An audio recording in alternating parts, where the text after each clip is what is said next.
네, 안녕하세요. 이화여자대학교 건축도시시스템 전공에 근무하고 있는 박윤미라고 합니다. 2021년 제2회 대학협력 소규모 정비형 주거환경 개선 프로젝트에 학생들과 함께 참여하게 되어 영광으로 생각합니다. 특히 대규모 철거 방식의 정비 사업이 이제 과거에 많이 이루어졌는데요. 그러한 것들이 사업이 장기화되고 주민의 갈등을 야기하며 또한 조합 운영에 부실이나 문제들이 많이 발생하고 있습니다. 이러한 시점에 지역의 특성이나 위치에 따라서 소규모 주택 정비 사업을 통해서 시민들의 삶터 가꾸기는 굉장히 시급한 문제라고 생각합니다. 이러한 문제의식을 기반으로 해서 이화여대에서는 소규모 주택 정비 사업, 특히 그 상생을 통한 삶터 가꾸기라는 목표 아래 자율주택 정비 사업을 중점적으로 살펴보았습니다. 자율주택 정비 사업은 그 단독일 경우에는, 단독 가구일 경우에는 10세대 미만, 그리고 단독 연립 다세대 주택을 경우에는 20세 미만일 경우에 사업을 진행하도록 하고 있습니다. 사실 그 가로구역이나 혹은 사업구역이 정확하게 정해져 있지 않기 때문에 사업을 누구와 함께 진행할 것인가, 이런 것들에 이제 사람들의 고민이 굉장히 많을 것으로 생각이 듭니다. 따라서 저희 그 프로젝트에서는 사업의 가장 기초가 되는 이 작업을 돕기 위해서 자율주택 정비 사업, 사업지 선정을 위한 필터링, 클러스터링, 스코어링이라고 하는 그 구성 요소들을 기본적으로 분석을 하고요. 이를 바탕으로 사업지 대상지의 짝을 찾아 나가는 알고리즘을 개발을 하였습니다. 그리고 북가자 이동 우리 마을을 테스트베드로 하여 이러한 알고리즘을 적용하는 그런 프로젝트를 진행을 하였습니다. 사실 그 주민협의체를 구성하는 일이 굉장히 쉽지 않습니다. 아까 앞에서도 말씀드렸듯이 자율주택 정비 사업 같은 경우에는 그 대규모 건설사나 중견 시행사들이 이제 참여하기에는 좀 시행성이 떨어지는 부분이 있기 때문에 주민들이 직접 이러한 것들을 이렇게 사업을 같이 해나갈 수 있는 파트너를 찾아야 하는데 이제 이 알고리즘이 좀 도움이 되었으면 좋겠고요. 그리고 미래에는 저희가 이제 시간이 좀 짧아서 알고리즘 구체화 같은 것들을 못 하였는데 좀 더 발전된 방향으로 개선이 되어서 많은 지역들에 적용이 되었으면 좋겠습니다. 하지만 또 알고리즘으로 파악할 수 없는 그 지역의 특성이나 경관의 변화라든지 이렇게 저희가 정성적으로 좀 고려해야 될 부분들이 많기 때문에 관련하여서는 마을의 특성을 잘 알고 있는 마을 건축가나 혹은 마을 계획가가 이 프로젝트에 참여하여서 그 마을 전담 관련자로서 그 사업을 진행하도록 제도가 개선되었으면 좋겠습니다. 네, 이상입니다. 감사합니다.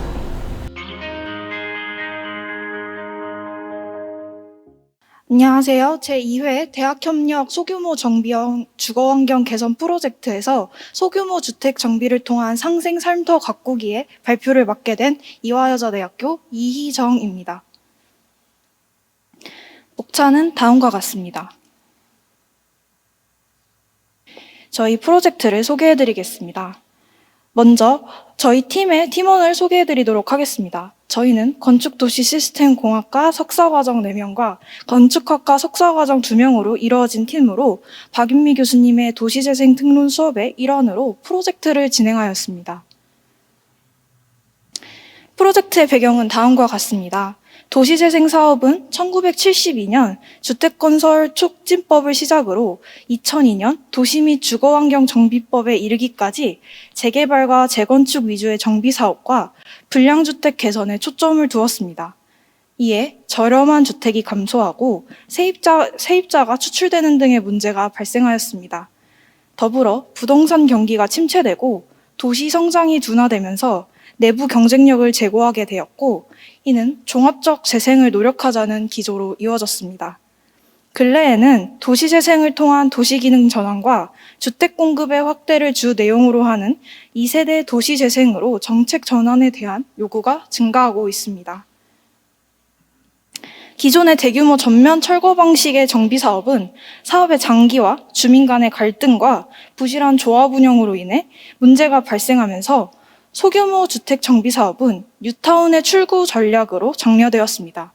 2017년 빈집 및 소규모 주택 정비에 관한 특례법 제정을 시작으로 2021년에는 공공주도의 도시재생 사업 및 정비 사업이 활발하게 이루어지고 있습니다. 소규모 주택 정비 사업은 크게 자율주택 정비 사업, 가로주택 정비 사업, 소규모 재건축 사업, 소규모 재개발 사업으로 이루어져 있습니다.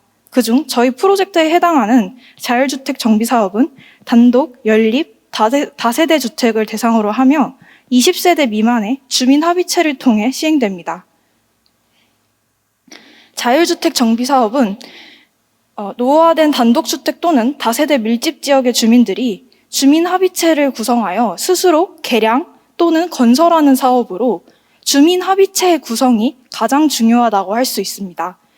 사업을 시행할 경우 사업 절차를 간소화할 수 있고 용적률, 주차장 등에 대한 기준을 완화받을 수 있으며 공동이용시설인 SOC 설치에 따른 특혜도 받을 수 있습니다.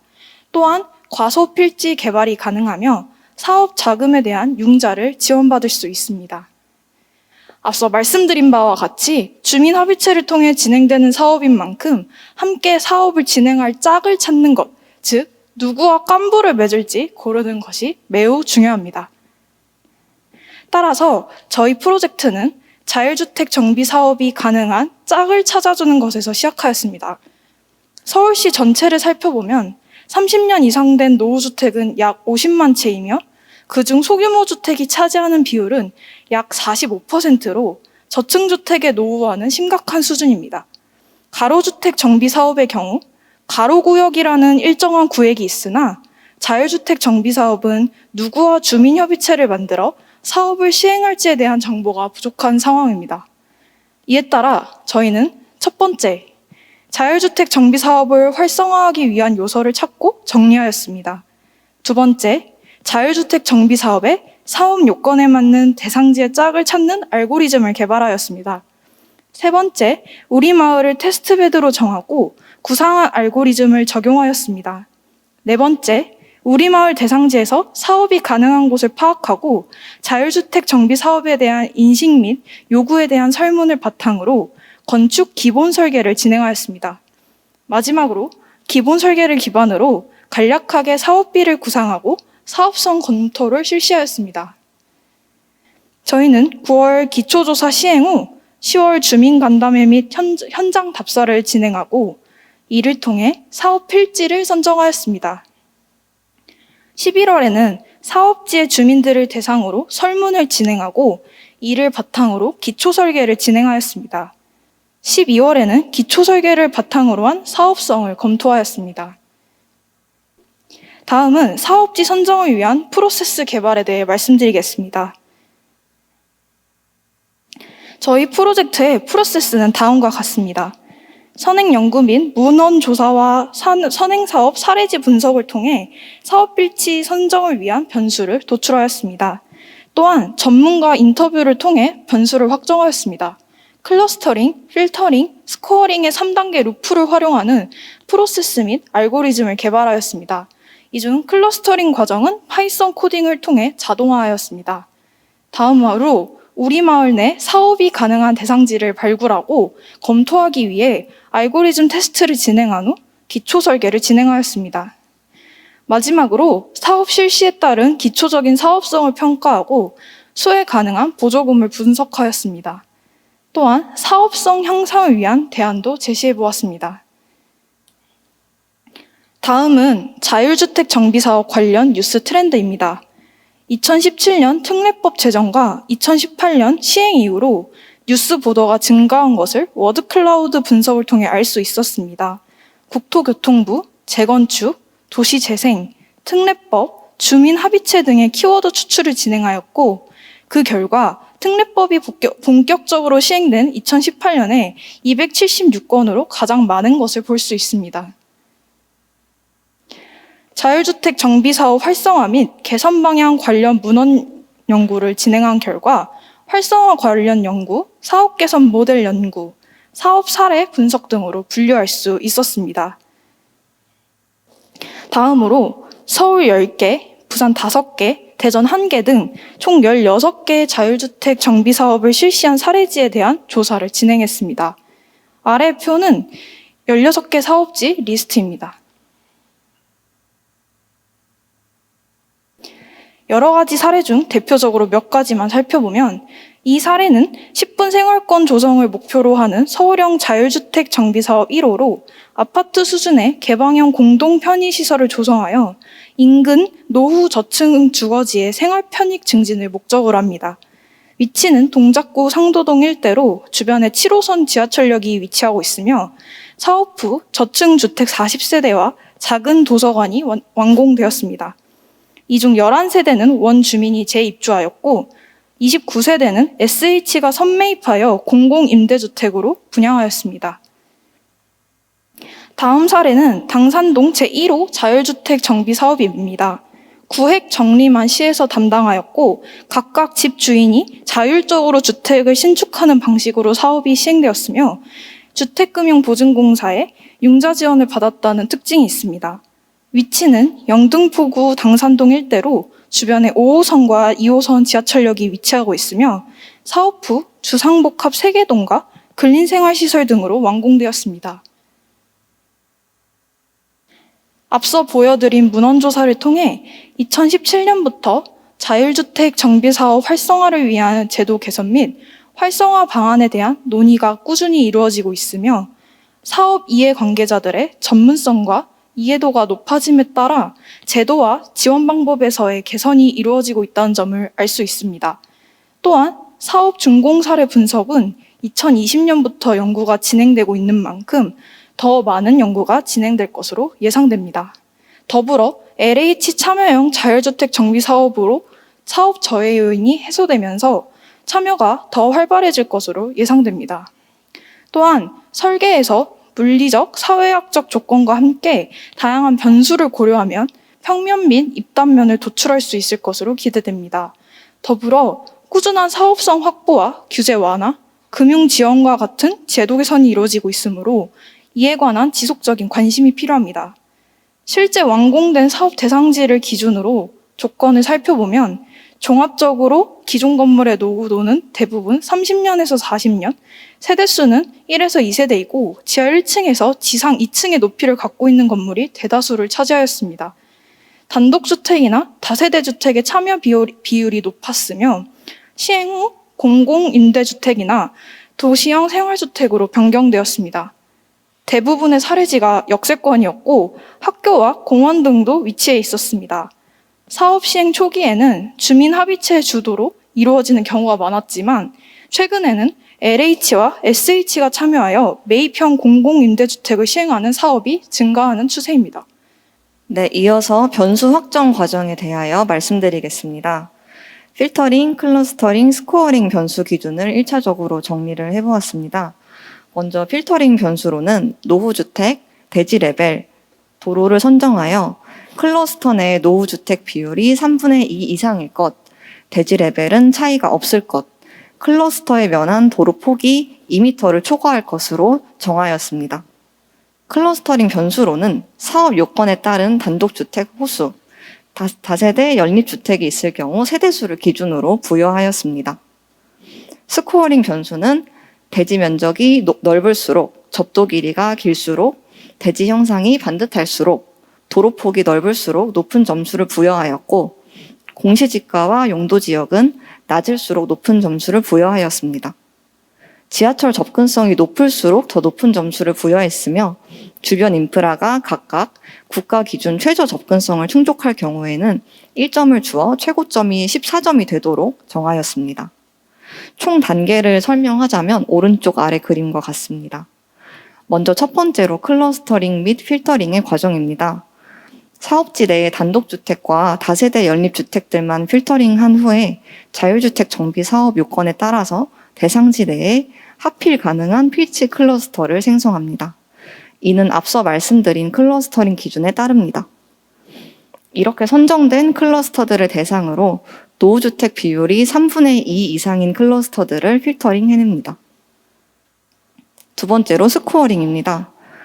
각 필지에 대한 대지 면적, 접도 길이, 형상, 도로폭, 접근성, 용도 지역 등의 사업 용이성 기준을 마련하고 이들을 고려한 점수 총합에 따라서 클러스터들의 순위를 매겨 사업 가능 필지를 검토합니다.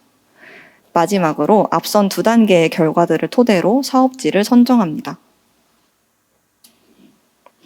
전문가 인터뷰 과정에 대하여 말씀드리겠습니다.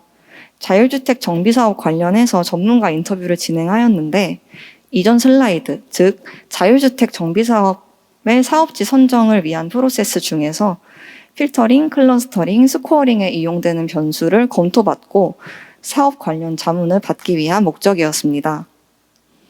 필터링 변수가 적합한지, 스코어링 변수와 그 방식이 적합한지, 추가적으로 고려할 만한 필터링, 스코어링 변수가 있는지에 대하여 인터뷰를 진행하였으며, 이외에도 사업 진행 시 유의사항과 관련 사업에 대한 사람들의 인식에 대해서도 질문을 하였습니다. 관련 사업 경험이 있는 총 7분의 건축사 혹은 사회적 기업의 대표분들을 대상으로 인터뷰를 진행하였습니다.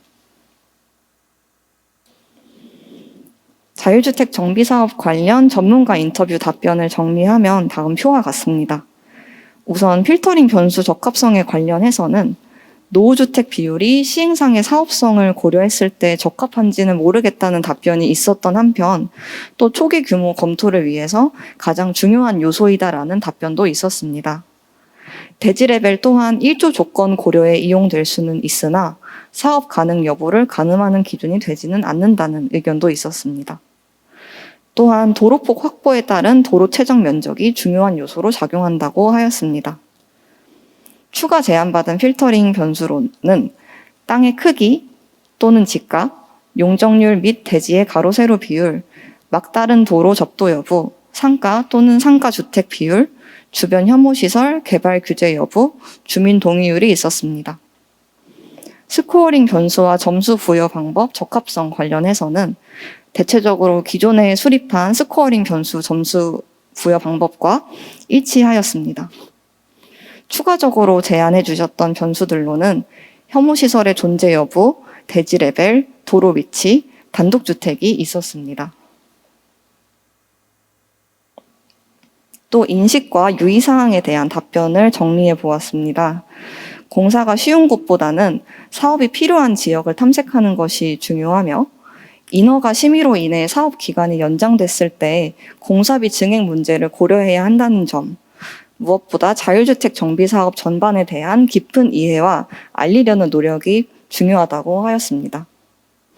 자율주택 정비사업을 둘러싼 이해 당사자와 관련한 답변으로는 먼저 공공기관은 연구를 수행 중이지만 일부 지자체의 경우 사업 이해도가 낮기 때문에 사업 지연과 사업성 약화 등의 문제가 발생한다는 점, 또 주민들은 부정적인 시선을 가진 경우가 많고 원활한 사업 수행을 위해서는 주도적으로 핸들링을 할 주체가 필요하다는 점, 또 비교적 작은 규모의 사업이기 때문에 종사자의 입장에서는 매력이 떨어진다는 점 등 자율주택 정비 사업을 둘러싼 어려움에 대하여 설명해 주셨습니다.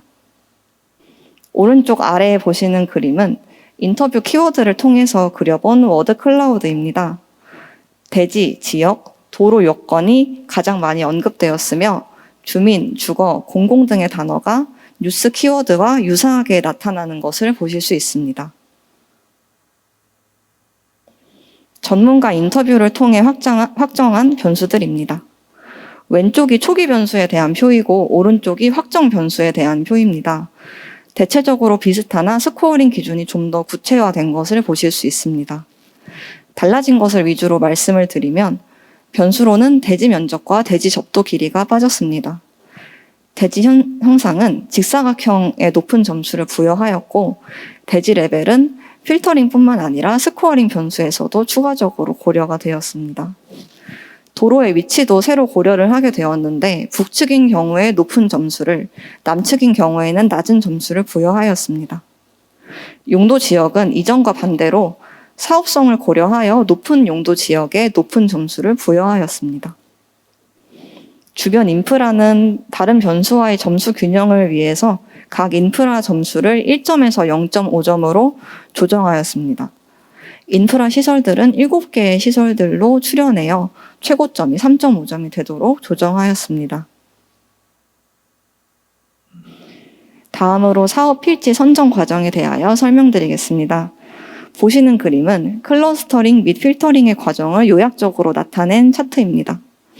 우선 A 단계에서는 단독 다세대 주택 이외의 용도 건물을 모두 제외합니다. 다음 B 단계에서는 5m 버퍼를 그려서 인접한 건물 정보가 담긴 열을 추가합니다. 그 후 C 단계에서는 블록별로 나누어서 가능한 조합들에 대해 반복문을 실행하여 D 단계에서는 자율주택 정비 사업의 사업 요건에 맞는 클러스터를 확인합니다. 다음 2단계에서는 노후주택 비율을 기준으로 필터링하고 마지막으로 건물 수가 4개 이상인 조합에 한해서 재검토 코드를 실행하였습니다. 자세한 과정에 대해서는 다음 슬라이드에서 설명드리겠습니다. 먼저 A단계에서는 클러스터링 전에 시행되는 과정으로 주거 목적 이외의 건물은 제외합니다. 다음으로 B단계에서는 각 건물에 대해서 5m 버퍼를 그리고 이 버퍼와 교차되는 건물들의 인덱스 번호를 리스트로 만들어서 건물의 새로운 특성, 여기서는 nearby라는 열로 추가를 하였습니다. 이때 계산의 편의성과 실행시간 감소를 위해 아무 건물과도 인접하지 않은 건물은 이 단계에서 제거가 됩니다. 인접 여부 검토는 크게 2가지 과정으로 나뉩니다. 첫 번째로 블록별로 모든 가능한 조합을 생성합니다. 이때 조합으로 묶여진 모든 건물들의 nearby 값을 추출하여 하나의 리스트로 합치고 어떤 건물이라도 이 합쳐진 리스트에 속하지 않으면 클러스터에서 제외합니다. 그러나 이 과정에서 오류가 발생하였는데 어떤 건물이 최소 하나의 건물과 인접하기만 하면 된다는 논리이기 때문에 4개 이상의 조합으로 묶이는 경우에는 오른쪽 아래에서 2번째 그림에서 보시는 것처럼 2개씩 묶이는 경우가 발생하였습니다. 이를 재검토하는 2번째 코드를 작성하였는데 하나의 건물에서 뻗어나가서 전체의 조합이 완성되어야 한다는 논리로 다음과 같은 알고리즘을 구축하였습니다. 조합에 속하는 하나의 건물로부터 나머지 건물들과의 거리를 계산한 후에 가까운 순서로 나머지 건물들을 정렬합니다. 이후에 반복문을 통해서 하나의 건물로부터 전체 조합으로 확장이 가능하다면 정말로 인접한 클러스터인 것으로 판단을 하였습니다. 다음으로 C와 D단계입니다. 자율주택 정비 사업의 사업 요건에 따라 단독 다세대 기준을 검토하였는데 초기에 불린 타입의 변수 단독이라는 변수를 만들어서 true로 초기 값을 설정을 합니다. 그 후 조합 내의 모든 건물의 반복문을 돌려서 다세대 주택이 하나라도 있다면 false로 바뀌게 하고 반복문이 끝나면 이 단독 변수의 값에 따라 계산을 달리하도록 하였습니다. 마지막으로 노후도에 따른 필터링을 하였는데 건물마다 건축 연한이 20년 이상이면 1, 미만이면 0의 값을 가지는 특성을 is old라는 이름으로 추가를 하였고 이 is old 값의 합을 조합의 전체 건물 수로 나눠서 이 값이 3분의 2보다 큰 조합들만을 골라냈습니다. 생성된 클러스터에 대해서 8가지 스코어링 변수에 대한 점수를 부여하였습니다. 앞서 세운 스코어링 기준에 따라 필지, 즉 개개의 건물별로 점수를 부여한 후 클러스터링 및 필터링한 후에 점수 산정 기준에 따라서 점수를 부여하였습니다. 산정 기준은 아래 표와 같습니다. 대부분 클러스터 내 건물의 최고 점수를 사용하였는데 공시지가는 건물들의 평균 점수를 사용하였습니다. 이 중 대지 형상 같은 경우에는 모든 클러스터들에 대해 클러스터의 대지 형상 이미지를 따로 저장해서 스코어링을 하였습니다. 대지 형상 이미지들을 직사각형, 정사각형, E형으로 분류하여 라벨링하고 점수를 부여했습니다. 이때 비지도 학습을 통해서 자동적으로 분류하는 작업은 잘 이루어지지 않았으나 라벨링한 데이터는 추후 지역 확장 시 훈련 데이터로 활용이 가능하겠습니다. 종합적으로 파이썬을 활용해서 사업 대상지 클러스터를 확인했고 우리 마을을 대상으로 테스트를 하였습니다. 다음 슬라이드는 간단하게 코드 돌리는 비디오를 재생해 보겠습니다.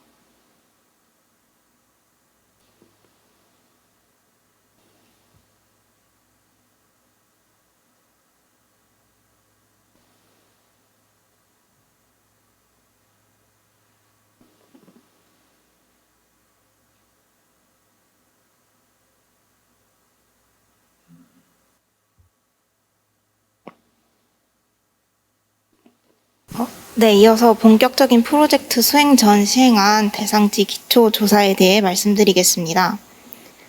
저희 대상지인 우리마을은 서대문구 북가자 이동에 위치하여 300m 거리에 6호선 증산역이 위치해 있고 서쪽으로는 불광천이 흐르고 있습니다. 대상지 1km 반경 내에는 수색 증산 뉴타운, 가재일 뉴타운의 일부가 위치하여 대상지 근방으로 활발한 재개발이 이루어지고 있음을 확인할 수 있습니다. 우리 마을이 속해 있는 북가자 이동에 대한 기초조사를 먼저 수행해 보았습니다. 북가자 이동은 0.85제곱킬로미터의 면적을 가지며 6호선과 불광천의 동측에 위치하여 있습니다. 2020년 기준 3만여 명이 거주하고 있으며 2010년 이후 인구가 소폭 감소하여 현재 정체 상태에 있습니다. 여성 거주 인구의 비율이 남성에 비해 높고 평균 연령은 약 45세인 것으로 나타났습니다. 60세 이상 노령 인구의 비율은 28.2%로 서울시보다 그 비율이 높은 것으로 나타났습니다. 다세대 주택의 비율이 60% 이상으로 가장 많으며 노후도의 경우 20년 이상 된 주택이 약 37%, 10년 이상 된 주택 중 50% 이상이 다세대 주택인 것으로 나타났습니다. 다양한 가구의 종류가 비교적 고른 비율로 분포하고 있으며 그중 1인 가구의 비율이 32.9%로 가장 높은 비율을 보였습니다. 우리 마을에 대한 기초조사는 다음과 같습니다. 면적은 0.04제곱킬로미터로 북가자 이동의 북측에 위치하고 있습니다. 2010년 11월 재건축 해제 지역으로 지정되었으며 건축물의 80%가 주거 용도로 제2종 일반 주거 지역에 해당합니다. 지구단위 계획구역과 리모델링 활성화 구역에 해당하며 관리형 주거 환경 개선 사업을 통하여 가로 조성 사업, 주민 지원 사업 등이 시행되었으며 기반 시설 및 가로 환경에 대한 개선 사업이 진행되었습니다. 총 주택은 137채로 다세대와 다가구가 55%로 가장 높은 비율을 보였습니다. 노후도는 20년 이상 된 주택이 70% 이상으로 재개발 기준 노후도의 60%를 상회하는 것으로 나타났으며 건축물 구조는 60% 이상이 벽돌 구조로 이루어져 있습니다. 생활형 SOC는 우리 마을 내에는 공원, 청소년 상담 복지센터가 주변으로는 중학교, 파출소, 병원, 버스 정류장이 위치하여 비교적 양호한 생활 기반 시설이 조성되어 있는 것을 확인할 수 있었습니다. 다음으로 직접 현장 답사를 통해 우리 마을의 환경에 대해 살펴본 결과는 다음과 같습니다. 대상지 북측으로 조성되어 있는 거꾸로 놀이터가 주민들에게 쉼터를 제공하고 있음을 확인할 수 있었으며 단독 주택지의 대부분이 거주민의 노력으로 꾸준히 관리되어 양호한 상태인 것을 확인할 수 있었습니다. 마을과 주택을 가꾸기 위한 다양한 노력 또한 찾아볼 수 있었습니다. 리모델링을 통해 낙후된 주거 환경을 개선한 주택을 찾아볼 수 있었고 벽화 그리기를 통해 단조로워 보일 수 있는 시멘트 벽에 컬러풀한 벽화를 그려 넣어 주택뿐만 아니라 마을 전체에 생기를 불어넣은 것을 찾아볼 수 있었습니다. 다음으로 건축물의 경우 신축되는 건축물과 낙후된 건축물을 모두 찾아볼 수 있었습니다. 불광천변으로 노후화된 다세대 건축물을 일부 찾아볼 수 있었으며 해당 다세대 건축물의 경우 낙후된 주거 환경에 대한 개선뿐만 아니라 주차 공간에 대한 추가 공급이 필요한 것으로 나타났습니다. 또한 대상지 내 일부 부지에서 신축이 이루어지는 모습을 확인할 수 있었습니다. 다음으로 마을의 고민거리로 꼽히는 주차 및 쓰레기 문제도 확인되었습니다. 거주 세대수에 비해 현저히 부족한 주차 공간으로 도보를 침범하여 주차된 차들과 쓰레기 처리 공간이 마땅치 않아 길가에 방치된 쓰레기를 확인할 수 있었습니다. 마을 중심부에 위치한 서부 중앙시장에 낙후된 건물로 인한 마을의 이미지 하락과 쓰레기 문제 등이 발생하고 있는 것으로 확인되었습니다. 이어서 프로젝트 진행을 위해 주민 워크숍과 주민 설문을 수행하였습니다. 10월 7일 주민자치회 회장, 부회장님, 서울시 관계자분을 모시고 주민 워크숍을 진행하여 저희 프로젝트에 대한 간단한 소개와 마을에 필요한 시설, 문제점 등에 대한 의견을 직접 듣는 기회를 가졌습니다. 다음으로 10월 15일에서 22일까지 일주일 동안 자율주택 정비 사업에 대한 관심도, 마을 만족도, 주거 만족도에 대한 주민 설문을 진행한 결과 총 42분의 주민에 대한 응답 결과를 수집할 수 있었습니다. 응답자의 66%가 여성, 68%가 50대 이상인 것으로 나타났으며 단독 및 다세대 거주자가 대부분이었습니다. 10년 이상 장기간 거주하고 자가에 거주하고 있는 응답자의 비율이 높았습니다. 자율주택 정비사업 관심도에 대한 설문 결과 대부분의 주민들이 해당 사업과 지원금 체계에 대해 잘 모르고 있지만 정보가 제공될 경우 사업에 참여할 의사가 있다고 답해 주셨습니다. 추가적인 의견으로 주택 개량에 대한 의사는 있지만 사업에 대한 정보가 필요하다라는 의견을 수집할 수 있었습니다. 마을과 주거 만족도에 대한 설문 결과는 다음과 같습니다. 마을과 주거에 대한 만족도는 대부분 보통 혹은 낮은 것으로 나타났습니다. 주차 관련된 문제가 가장 큰 불변 사항으로 나타났으며 주거에 대한 개선 희망 사항으로도 주차 문제를 가장 높은 응답수를 보였습니다. 마을에 설치를 희망하는 생활 기반 시설로는 도서관, 공연장과 같은 문화시설을 가장 희망하는 것으로 나타났습니다. 주민 의견에 대한 종합적인 결과는 다음과 같습니다. 마을에 10년 이상 장기간 거주 중인 주민이 많으며 자가의 비율이 높은 것으로 나타났습니다. 또 응답 결과 문화시설과 주차 공간 개선에 대한 요구가 크게 나타나 사업 진행 시 이런 사항에 대한 고려가 필요하다는 점을 확인하였습니다. 대상지가 자율주택 정비사업 가능 지역에 해당하지만 한편 사업에 대해 자세히 알지 못하는 주민이 대부분인 것으로 나타났습니다. 또 거주 만족도에 관련하여서는 현재 마을 환경에 만족하는 인원이 10% 미만, 주거에 대한 만족 비율도 20% 정도로 낮은 수치를 보여 주거 만족도 향상을 위한 개선이 필수적이라는 것을 확인할 수 있었습니다. 또 결과를 통해 사업에 대한 꾸준한 홍보의 필요성과 주민들을 대상으로 한 정보 제공의 필요성, 또 사업 시행 시 양호한 단독주택지를 보호할 수 있는 방안에 대한 고민의 필요성을 확인할 수 있었습니다. 또한 본 프로젝트를 통해 우수한 사업 시행 프로토타입을 제시한다는 저희 프로젝트의 방향성을 설정할 수 있었습니다. 사업 필지에 대한 클러스터링, 필터링, 스코어링 결과는 다음과 같습니다. 클러스터링, 필터링 결과 총 1,452개의 클러스터가 생성되었으며 최대 클러스터는 19세대로 최저 클러스터는 2세대로 나타났습니다. 단독, 다세대, 단독 플러스 다세대 클러스터가 모두 나타났으며 블록을 구분하여 2차선 도로로 인해 하필이 어려운 클러스터들은 제외하였습니다. 스코어링 결과 최고점은 18점, 최저점은 13점으로 동점 클러스터가 많이 나타났으며 순위 간 차이가 크지 않았습니다. 적은 세대수의 클러스터가 많은 세대수의 클러스터에 비해 높은 점수를 보였으며 대상지 전체가 지하철 접근성 500m 버퍼 이내 또 제2종 일반 주거 지역에 해당하여 해당 변수들에 대한 점수는 같은 것으로 나타났습니다. 1위에서 4위 상위 클러스터의 위치는 다음과 같습니다. 최종적인 사업 대상지 선정을 위하여 1위에서 4위까지 각각 클러스터에 대하여 검토를 시행해 보았습니다. 먼저 1위 클러스터에 대한 개요는 다음과 같습니다. 스코어링을 통해 산정한 사업 용이성 점수는 18점으로 필지는 3개 필지, 총 면적은 192평, 단독주택 3호로 구성되어 있습니다. 해당 클러스터의 경우 4차선 도로에 인접한 1개의 건물이 상업적 용도로 이용되고 있어 사업 시행 후에 사업성이 크게 상승하지 않을 것으로 예상되며 클러스터 바로 옆에 신축 건축물이 건축되고 있어 완공 후 해당 건축물의 영향에 대한 고려가 필요한 것으로 나타났습니다. 노후도의 경우 3개의 건축물 모두 40년 이상으로 매우 낙후된 것으로 나타났습니다. 2위 클러스터는 사업 용이성 점수 17.5점으로 필지는 2개 필지, 총 면적은 75평, 단독 1호, 다가구 1호로 이루어져 있었습니다. 하필 사업을 진행해도 필지 규모가 비교적 작은 편에 속해 건축이 가능한 건물 종류에 제한이 있을 수 있다는 단점이 있습니다. 또 두면이 도로와 접해 주민 접근성과 증가로 불광천으로의 접근성이 뛰어나다는 장점이 있습니다.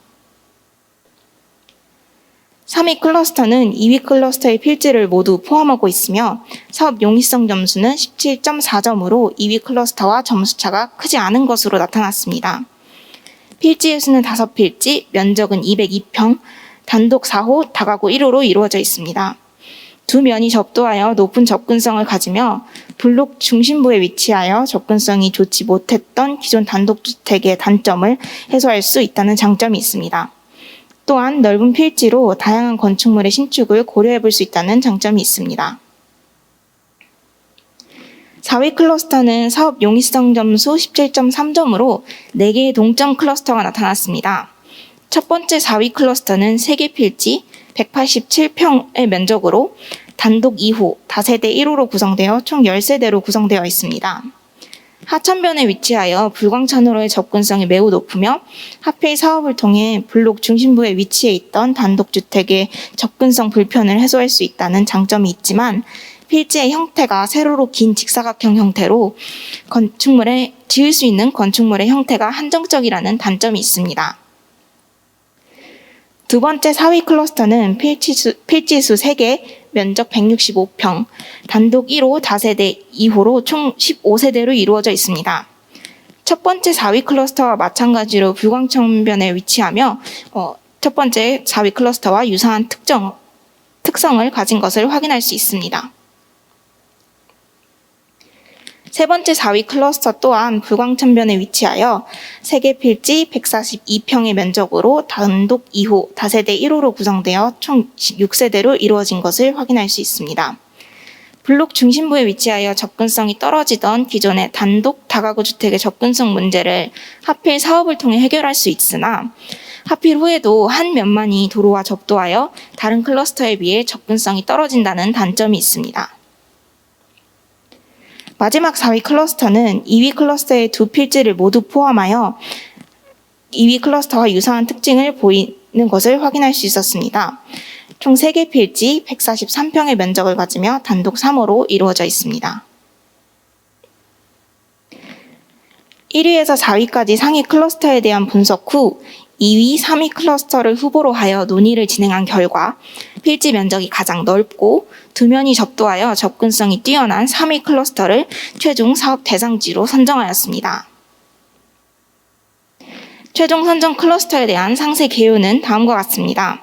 북가자동 331-10, 11, 12, 13, 14번지의 총 4호의 단독주택과 1호의 다가구 주택으로 구성되어 있으며 면적은 202평으로 669.2제곱미터입니다. 단독주택의 경우 노후도는 모두 40년 이상으로 낙후되어 있으며 대상지 내 건물은 모두 3층 이하로 작은 규모입니다. 대지의 형상은 직사각형, 도로는 필지의 북측에 위치하여 높은 점수를 보이며 공시지가의 경우 2.4점으로 대상지 내 다른 필지에 비해 공시지가가 낮은 필지들로 클러스터가 구성되어 있는 것을 확인할 수 있습니다. 또한 주변 인프라는 2점으로 양호한 생활 기반 시설이 조성되어 있음을 확인할 수 있습니다. 사업 필지 선정 과정에 이어서 기초 설계의 내용을 말씀드리겠습니다. 최종 선정 클러스터인 북가자동 331-10, 11, 12, 13, 14번지를 하필하여 기초 설계를 진행해 보았습니다. 기초 설계는 인공지능 설계 프로그램을 이용하여 설계 가능한 규모와 사업성을 검토한 후에 진행하였습니다. 검토 결과 지하 1층, 지상 5층의 규모의 건축물로 높이는 14.5m로 계획되었습니다. 건폐율은 53.6%, 연면적은 1261제곱미터로 용적률 187.7%이며 주경 면적은 66.8제곱미터가 적절 규모로 검토되었습니다.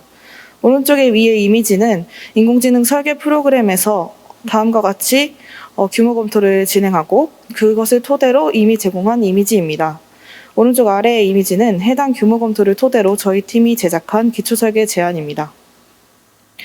인공지능 설계 프로그램은 다음과 같은 법규를 바탕으로 규모 검토를 진행하였고 해당 프로그램은 기본 법률과 시행규칙 등만 고려하기 때문에 추가적으로 적용되는 서울특별시 서대문구 북가자동 서울 휴먼타운 제1종 지구단위 계획 시행지침을 고려하여 기초 설계를 진행하였습니다.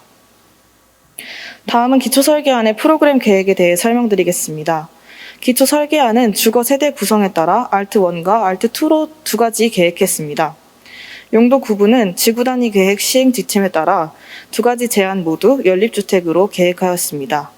알트1의 주거 계획은 우선 대표적인 중소형 가구 면적인 59제곱미터를 주요 세대로 설정하여 인공지능 설계 프로그램을 통해 총 12세대의 가구를 구성하고 있습니다. 그리고 알트2는 우리 마을의 특성을 더욱 반영하고 사업성을 향상시키는 등의 보완을 위해 부가자 이동, 연령 및 가구 구성을 추가적으로 고려하였습니다. 전체 가구의 60% 이상이 1, 2인 가구인 점을 고려하여 소형 평수를 가장 많이 제공하였습니다. 총 28세대의 주거세대를 공급합니다. 생활 기반 시설로는 도서관과 주차장을 계획하였습니다. 주민 설문조사 결과 마을 내 불편사항과 중점적으로 개선을 희망하는 사안에 공통적으로 등장하는 문제점 중 물리적으로 해결 가능한 주차 부족, 편의시설 부족 문제의 해결에 대해 고려하며 기초설계를 진행하였습니다. 먼저 주차 부족 문제는 단독주택 필지 5개를 합필하여 자율주택 정비 사업을 진행함으로써 기존의 주차 대수 5대에서 현재 주차 가능 대수 14대로 증가하였습니다. 이로 인해 주차로 인한 통행 불편 또한 일부 해소될 것으로 기대합니다. 편의시설 부족 문제는 1층에 도서관을 조성함으로써 해결하고자 하였습니다. 우리 마을에 필요한 생활기반 시설로 문화시설, 체육시설, 교육시설 등을 꼽은 주민 설문조사를 고려하였습니다. 이 도서관은 마을 내에서 주민을 대상으로 하는 문화 프로그램을 제공하는 문화시설, 아이들을 위한 놀이시설 및 보육시설 등 코너를 전면으로 마주하고 있는 입지상 다양한 프로그램을 제공하는 우리 마을의 앵커 시설로서 사용될 것입니다. 클러스터링을 통해 최종 선정된 사업 필지에 조성한 우리 마을 자율주택 정비 사업의 조감도입니다. 인공지능 설계 프로그램을 이용한 규모 검토와 이를 토대로 진행한 기초 설계를 반영하였습니다. 다음 조감도는 주거세대 구성 알트1에 따릅니다. 주거 12세대로 구성되어 있으며 1층에 생활기반시설로 도서관이 조성됩니다. 주거는 남서향으로 채광이 들도록 하였습니다. 또한 모든 세대에 발코니를 제공하여 쾌적한 주거 환경과 안전한 우리 마을 골목 세티드 환경을 제공하였습니다. 벤치와 적절한 식재를 제공하여 보행 친화적인 가로를 조성하였습니다. 또한 1층에 유리 외피를 사용하여 좁은 골목길이 확장되어 보일 수 있도록 하고 도서관으로의 유입을 유도하였습니다. 다음은 사업성 분석입니다. 주거세대 구성에 따른 알트1은 총 12세대로 사업 전에 비해 7세대 증가하였습니다. 이렇게 사업을 진행하면 사업 수지는 총 2억 6천만 원입니다. 기존 주민에 대해서는 자율주택 정비 사업 이전에 기존 건물의 거래 가격에 맞는 중대형 세대 소유 및 재입주를 유도하고 중소형 평수의 신규 주택을 분양을 통해 수익을 창출하고 생활형 SOC를 공급합니다. 우리 마을의 특성을 더욱 반영하고 사업성을 향상시킨 주거세대 구성인 알트2는 총 28세대로 사업 전에 비해 23세대 증가하였습니다. 다음과 같이 사업을 진행하면 사업 수지는 총 3억 2천만 원입니다.